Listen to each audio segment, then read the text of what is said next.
اما بعد قال رسول اللہ صلی اللہ علیہ وآلہ وسلم افتحوا علی صبیانکم باول کلمۃ لا الہ الا اللہ ولقنوہم عند الموت من کان اول کلامہ لا الہ الا اللہ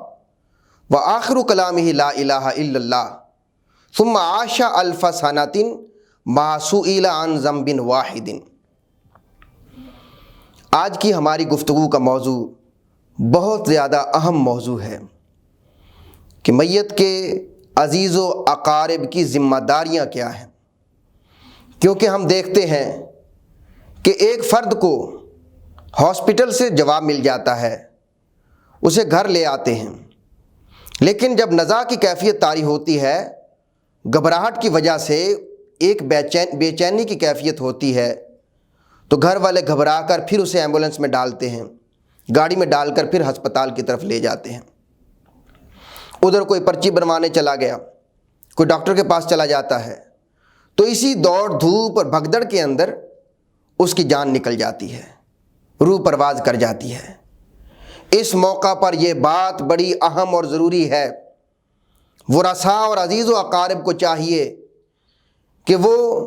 اس بیمار اور مرنے والے کی جان کی فکر نہ کریں، اس کے ایمان کی فکر کریں۔ اب اس کے ایمان بچانے کی ضرورت ہے۔ جان دی ہوئی اسی کی تھی، حق تو یہ ہے کہ حق ادا نہ ہوا۔ جان تو جانے والی ہے، وہ تو چلی جائے گی، لیکن ایمان بچانا از حد ضروری ہے، کیونکہ شیطان مرتے وقت وہ ایڑی چوٹی کا زور لگاتا ہے بندے کا ایمان برباد کیا جائے، ایمان ضائع کیا جائے، کیونکہ شیطان نے یہ قسم کھائی ہے کہ میں اے اللہ تیرے بندوں کو ضرور گمراہ کروں گا، گمراہ کرنے کی قسم کھائی ہے۔ آخری وقت میں رسول اللہ صلی اللہ علیہ وآلہ وسلم نے ارشاد فرمایا، امام ابن الحاج نے المدخل کے اندر اس روایت کو نقل کیا کہ جس وقت بندے کی روح نکل رہی ہوتی ہے، نزا کا عالم ہوتا ہے، دو شیطان والدین کی شکل میں اس کے دائیں بائیں آ کر کھڑے ہو جاتے ہیں۔ ایک کہتا ہے کہ میں یہودی ہو کر مرا تھا، تو بھی یہودی ہو جا، مسلمانوں کے حالات بڑے خراب ہیں، یہود بڑے چین میں ہیں۔ دوسرا کہتا ہے کہ میں تو نصرانی ہو کے مرا تھا، تو بھی نصرانی ہو جا، نصارہ بڑے چین میں ہیں، بڑے سکھ میں ہیں، ان کے بڑے وارے نیارے ہیں۔ تو اس کشمکش کے اندر رسول اللہ صلی اللہ علیہ وآلہ وسلم نے فرمایا کہ تم اسے کلمے کی تلقین کرو، لقنوا موتاکم باول کلمۃ لا الہ الا اللہ، انہیں لا الہ الا اللہ کی تلقین کی جائے۔ اب اس پر مشکل گھڑی آ چکی ہے، وہ سخت امتحان اور آزمائش میں ہے، اسے تلقین کی جائے، اسے کلمہ طیبہ یاد دلایا جائے۔ یوں نہ کہا جائے کہ تو پڑھ کلمہ طیبہ، پڑھنے کا حکم نہ دیا جائے، بلکہ اس کے ارد گرد بلند آواز سے بیٹھ کر کلمے کا ورد کیا جائے۔ المراد بالتلقین شہادتان، تلقین سے مراد کلمہ شہادت ہے، یعنی اللہ تعالیٰ کی توحید کی گواہی اور رسالت کی گواہی مراد ہے۔ اس کے ارد گرد بلند آواز سے کلمے کا وظیفہ کیا جائے، اور اگر ایک بار وہ پڑھ لے اس کے بعد دوبارہ تلقین نہ کی جائے، تلقین روک دی جائے، کیونکہ مقصود یہ ہے کہ اس کا آخری کلام لا الہ الا اللہ محمد الرسول اللہ ہونا چاہیے۔ اگر ایک بار پڑھ چکا ہے تو کافی ہے، لیکن ایک بار پڑھنے کے بعد اس نے پھر گفتگو کی ہے، دوبارہ سے پھر تلقین کی جائے، پھر بلند آواز سے کلمہ پڑھا جائے تاکہ وہ پھر کلمہ طیبہ پڑھ لے، کیونکہ رسول اللہ صلی اللہ علیہ وآلہ وسلم نے ارشاد فرمایا، من کان آخر کلامہ لا الہ الا اللہ دخل الجنہ، جس کی زندگی کا آخری کلام لا الہ الا اللہ محمد الرسول اللہ ہوا، وہ جنت میں داخل ہو جائے گا، وہ سیدھا جنتی ہے۔ اللہ تعالیٰ اس کلمے کی برکت کو اس کی ساری زندگی میں ڈال دیتا ہے۔ اس لیے رسول اللہ صلی اللہ علیہ وآلہ وسلم نے ارشاد فرمایا، افتحوا علی صبیانکم باول کلمۃ لا الہ الا اللہ ولقنوہم عند الموت، فرمایا کہ اپنے بچوں کو لا الہ الا اللہ کی تلقین کرو۔ حضرت ام سلیم اپنے بیٹے انس کو وہ جس وقت لوریاں دیا کرتی تھیں، حالانکہ آپ کے خاوند آپ کا خاوند مشرک تھا مالک، لیکن بیٹے کو جب لوریاں دیتی تھی اس وقت وہ کلمہ طیبہ کے ساتھ لوریاں دیا کرتی تھیں، تاکہ جس وقت میرا بیٹا بولنے کے قریب ہو، اس کی زبان سے الفاظ ادا ہونا شروع ہوں تو لا الہ الا اللہ اس کی زبان سے ادا ہو۔ تو حضور نے فرمایا بچوں کو بھی لا الہ الا اللہ سے ابتدا کروائی جائے، زندگی گزارنے کے بعد جس وقت وہ مرنے کے قریب ہو۔ لقنوہم عند الموت، موت کے وقت بھی کلمہ طیبہ کی اسے تلقین کی جائے۔ حضور نے فرمایا من کان اول کلامہ لا الہ الا اللہ وآخر کلامہ لا الہ الا اللہ ثم عاش الف سنہ ما سئل عن ذنب واحد، فرمایا کہ جس کی زندگی کا پہلا کلام بھی لا الہ الا اللہ ہوا، آخری کلام بھی لا الہ الا اللہ ہوا، تو اللہ تعالیٰ اس کلمے کی برکت کو اس کی ساری زندگی پہ ڈال دیتا ہے۔ اگر وہ 1000 سال بھی زندہ رہے، ما سئل عن ذنب واحد، کسی گناہ کے بارے میں اس سے نہیں پوچھا جائے گا۔ با عطاتم شاہتم مختارتم، بے نوا ہم زار ہم لاچار ہم، تم کرم سے مشتری ہر عیب کے، جن سے نامقبول ہر بازار ہم۔ یہ جامع الاحادیث کی روایت ہے جو آپ کے سامنے پیش کی ہے۔ بعض لوگ اس روایت کی بنیاد پر کہتے ہیں کہ ورثاء اور لواحقین کو چاہیے کہ تلقین کرتے وقت لا الہ الا اللہ کہا جائے، فقط لا الہ الا اللہ کہا جائے۔ دیکھیے جس فتنے میں میت مبتلا ہوتا ہے، شیطان جس فتنے میں اسے گھیرنا چاہتا ہے، وہ فتنہ یہود و نصارہ کا ہے۔ یہود و نصارہ کی شکل میں وہ آ کر وار کرتا ہے۔ تو لا الہ الا اللہ تک تو یہود بھی مانتے ہیں، نصارہ بھی مانتے ہیں، تو شیطان کا وار اس وقت محمد الرسول اللہ کی ضرب سے ٹوٹے گا۔ اس کا یہی توڑ ہے، جو ہی محمد الرسول اللہ ادا کیا جائے گا وہ دم دبا کے بھاگ جائے گا۔ تو یہ سب سے ضروری امر ہے کہ میت کی جان کی بجائے، جو جانے والا ہے اس کی جان کی بجائے اس کے ایمان کی فکر کی جائے۔ اور جس وقت اس کا جنازہ لے کر چل رہے ہوں اس وقت کیا کیفیت ہونی چاہیے، کندھا دینے کا طریقہ کار کیا ہے۔ ہمارے ہاں کندھا دینے کا شوق ہوتا ہے، سعادت بھی بہت بڑی ہے، لیکن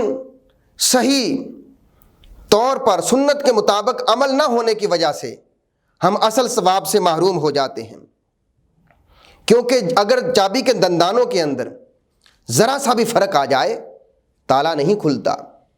اسی طرح کندھا دینے کا جو صحیح مسنون طریقہ ہے وہ یہ ہے، میت کا منہ آگے کی طرف ہے، آگے کی طرف لے کر چل رہے ہیں، تو جو لواحقین ہیں، دوست احباب ہیں، سب سے پہلے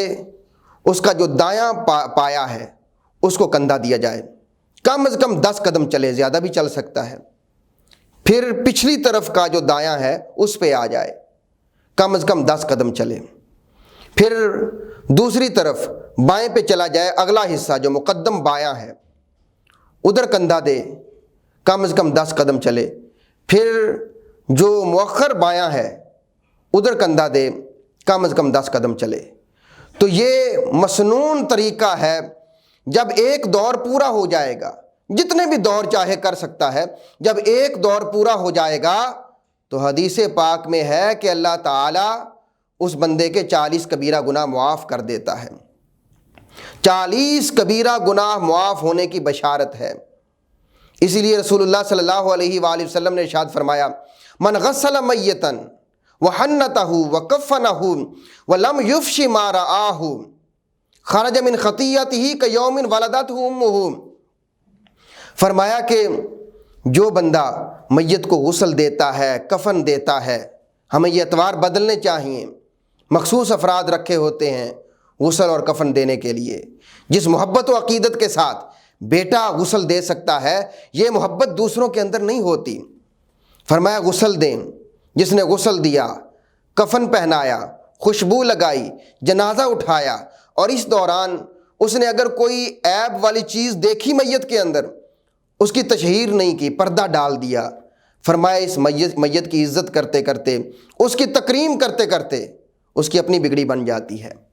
اس کا اپنا کام ہو جاتا ہے۔ یہ غسل دینے والا، جنازہ اٹھانے والا، خرج من خطیئتہ کیوم ولدتہ امہ، گناہوں سے ایسے باہر آ جاتا ہے جیسے آج اس کی ماں نے اسے جنم دیا ہو۔ کوئی قابل ہو ہم شان کئی دیتے ہیں، ڈھونڈنے والوں کو دنیا بھی نہیں دیتے ہیں۔ تو یہ تو جب تک بندہ اس کی سانسیں چل رہی ہیں اس وقت بھی تلقین کی جائے۔ اور ہمارے ہاں جنازہ کے ساتھ ساتھ بھی شہادتین بلند آواز سے پڑھنے کا رواج ہے، اس میں بھی وہ اسے تلقین ہوتی ہے۔ جس وقت دفن کر دیا جائے اس کے بعد بھی ورثاء کی، لواحقین کی، عزیز و اقارب کی یہ ذمہ داری بنتی ہے کہ وہ اگر تلقین کر دیں گے تو بھلا ہو جائے گا، مستحب ہے اس وقت تلقین کرنا۔ رسول اللہ صلی اللہ علیہ وآلہ وسلم نے فرمایا، امام طبرانی نے المعجم الکبیر کے اندر اس روایت کو نقل فرمایا ہے کہ حضور نے فرمایا اذا سویتم التراب، جس وقت تم مٹی برابر کر چکو، فلیقم احدکم علی قبر اخیکم، تم میں سے کوئی ایک اپنے بھائی کی قبر پہ کھڑا ہو جائے جسے ابھی دفن کیا گیا ہے، اس کی قبر پہ کھڑا ہو کر وہ کیا کہے، فلیقل یا فلان ابن فلانا، یا فلان ابن فلانا، یا فلان ابن فلانا، اس میت کا نام لے اور ساتھ ماں کا نام لے، کیونکہ دنیا کے اندر نسب باپ کی طرف سے چلتا ہے، مرنے کے بعد نسب ماں کی طرف سے چلتا ہے۔ اور اگر ماں کا نام معلوم نہیں ہے تو حضرت حوا علیہ السلام کی طرف نسبت کر دیں، یا فلان ابن حوا۔ حضور نے فرمایا کہ جس وقت تم ایک بار کہتے ہو یا فلان ابن فلانا، یسمع ولا یجیب، وہ تلقین کرنے والے کی آواز سنتا ہے لیکن جواب نہیں دے پاتا، جواب نہیں دیتا۔ پھر فرمایا دوبارہ پھر کہے یا فلان ابن فلانا، فإنہ یقعد مستویا، وہ سیدھا ہو کے بیٹھ جاتا ہے۔ دوسری بار پکارنے سے میت قبر کے اندر سیدھا ہو کے بیٹھ جاتا ہے۔ ان باتوں پہ ایمان ہمارا اس وجہ سے ہے کہ ہمیں غیب بتانے والے نبی صلی اللہ علیہ وآلہ وسلم نے خبر دی ہے، اس لیے ہمارا مکمل اعتقاد ہے، کامل یقین ہے کہ ایسا ہوتا ہے۔ پھر تیسری بار جس وقت وہ تلقین کرنے والا قبر پہ کھڑے ہو کے کہتا ہے یا فلان ابن فلانا، اس وقت آگے سے میت جواب دیتا ہے ارشدنی رحمک اللہ، اللہ تیرا بھلا کرے، میری رہنمائی کر، مجھے بتا اللہ تیرا بھلا کرے۔ اس وقت تلقین کیا کرنی چاہیے، اخرج ما اذکر ما خرجت علیہ من الدنیا، یاد کر اس بات کو جس بات پر تو دنیا سے نکلا ہے، اپنا وہ بیانیہ یاد کر، وہ نظریہ، وہ مذہب، وہ دین، اسے یاد کر جو ساتھ لے کر تو دنیا سے آیا ہے۔ وہ بیانیہ تیرا کیا تھا، شہادت لا الہ الا اللہ و محمد عبدہ و رسولہ، کہ اللہ تعالیٰ کے سوا کوئی معبود نہیں، رسول اللہ صلی اللہ علیہ وآلہ وسلم محمد اللہ کے رسول اور بندے ہیں۔ رضیت باللہ ربا، وہ بیانیہ تیرا کیا تھا، رضیت باللہ ربا، تو اللہ کے رب ہونے پہ راضی تھا، وبالاسلام دینا، اسلام کے دین ہونے پہ راضی تھا، وبمحمد نبیہ، اور محمد کے نبی ہونے پہ راضی تھا،